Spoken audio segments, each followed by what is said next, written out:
Hey guys, welcome back to another video on the Inside Spurs channel. Hope you're well, hope you're enjoying your Wednesday. Whatever it is you're doing today, hope you're enjoying it, you stay safe. I mean, I have had a haircut. I don't look as terrible now as I did yesterday, which is at least something, all right?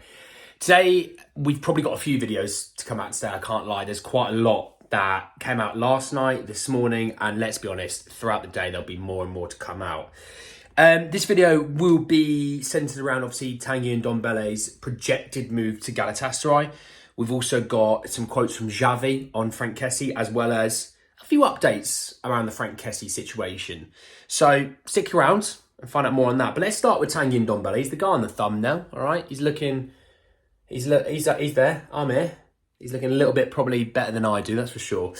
This came from the Mirror, okay, and Darren Lewis in the Mirror, obviously. So this game, and it says that Tottenham are finally set to cut their losses on midfielder Tanguy Ndombele, with Turkish club Galatasaray aiming to get him for around £11 million. Now, we signed him for 5 times that back in 2019, so that is a big loss, okay. I think everyone can agree that Tanguy Ndombele, talent-wise, has it all. You know, the ability to beat a player, to pick a pass, to score a few goals, you know, to win a 50-50 from time to time as well. He's quite good in the old shoulder barge sort of 50-50 style. It's the effort and energy that he gives going back the other way, and, you know, partially the ability to stay fit and to really stay focused. That's kind of been his Spurs career and the Lyon side of things, as well as the Napoli side of things whilst he's been out on loan. It is a shame. When we first signed him, I think every Spurs fan thought, here we go, we've got a player here. This could be, you know, the next sort of Moussa Dembele in that regard of, you know, the ability to beat a player in the midfield, get it to the guys who are then going to create how we used to do it with Dembele, into the Son, the Lamela, the Eriksen, the Ali, right?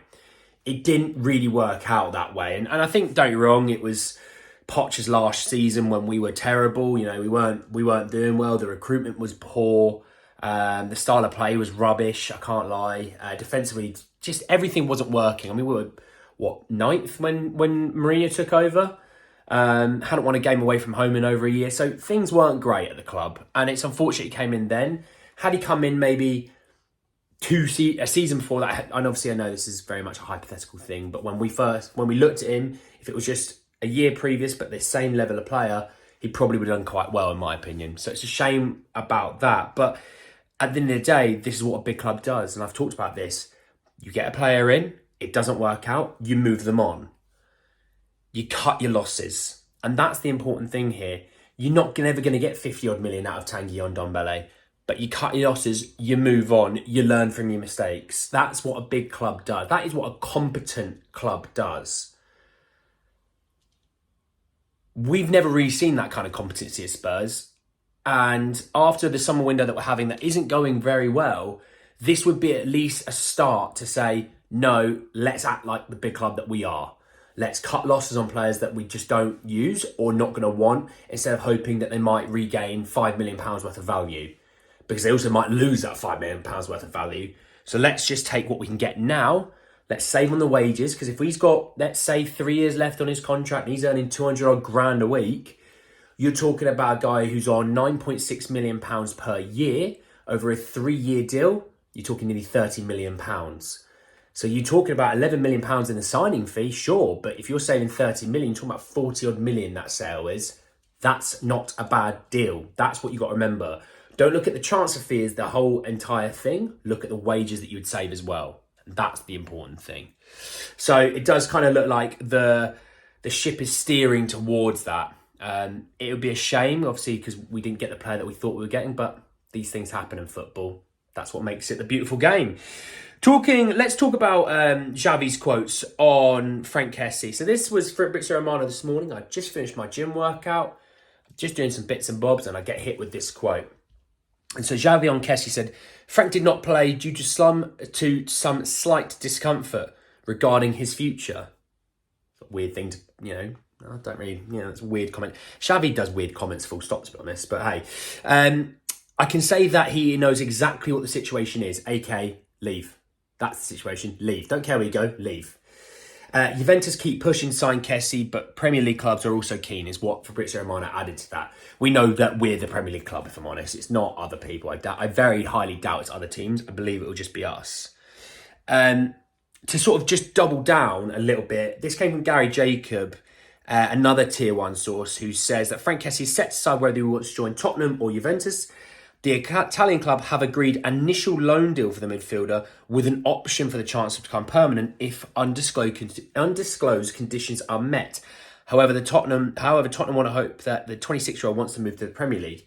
Obviously, yeah, bigger club, more exposure, potentially more money to be paid to you in wages. But I also think we've got the money to actually go to Barcelona and say, you want 15 million? There you go. The Serie A don't have that ability sometimes. And I know Juventus have financial fair play issues, that they don't have that ability to do it. So in terms of Barca's eyes, we'll be ahead of the game, and we took obviously Longley on loan last year, so we've got a decent enough relationship with Barca. Obviously we signed Emerson Royale, Giovanni Dos Santos back in the day. So we've got a good relationship with Barca. I would say us as looking at doing potential deals, wages, things like that, I would say that we'd be ahead of Juventus. Plus, we're a fresh, brand new challenge. He's done the Serie A. He's been there years at Milan. Maybe he wants to keep the Milan fans on his side, that they still keep him in a high regard. Instead of if he goes to Juventus, they don't really get that as much anymore. Obviously, I know in Italy, very much playing for team to team doesn't really matter for that league. Yeah, I don't really see this being an expensive deal whatsoever, other than maybe wages, but you know how I feel about Frank Kessie. I think he's a talented player. I think, yes, he'd give us some good depth. I don't see him starting if everyone was fit, though. I see Basuma being the 6. I see Maddison and Bentancur being the 8s. Obviously, Bentancur being injured this summer. Maybe he's going to take a little while to get back. Højbjerg potentially going off to Atletico. Then, obviously, the room does open for Frank to get some minutes. And maybe, do you know what? He absolutely drops 10 out of 10 all across the games that he does play. He keeps a starting spot. We never know. Maybe Maddison goes out to the right wing if Kulusevski, doesn't, kick on this season.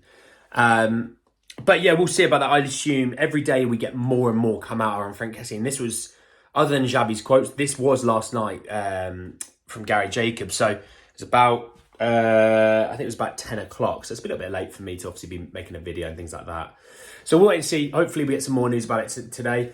With the other videos to come, we have some more updates around a centre-half potential purchase or pursuit, maybe I'll go for, as well as some quotes around more centre-backs and things like that. We've got updates around Brian Hill, a potential move. We also have updates around a pursuit of a striker as well. So we've got plenty to come, so stick around. Anyway, guys, that's the end of the video. Drop a like on the video if you did enjoy it. Hit me in the comment section below about the Frank Kessie situation. Hit me in the comment section below also around the Tanguy Ndombele situation. If Tanguy goes, you're bringing in Kessie for similar price. Do you see that as a good move? Do you see it as a correct move? Let me know. I'm always happy to talk, and I'm always trying to comment back to you guys, I promise, all right? Subscribe to the channel if you are new. The road to 1,000 is certainly on. We're very much going to be there soon. And obviously hit the bell notification below. There's loads of videos to come. But anyway, guys, that's the end of the video, and I will see you all very, very soon. Take care, lads.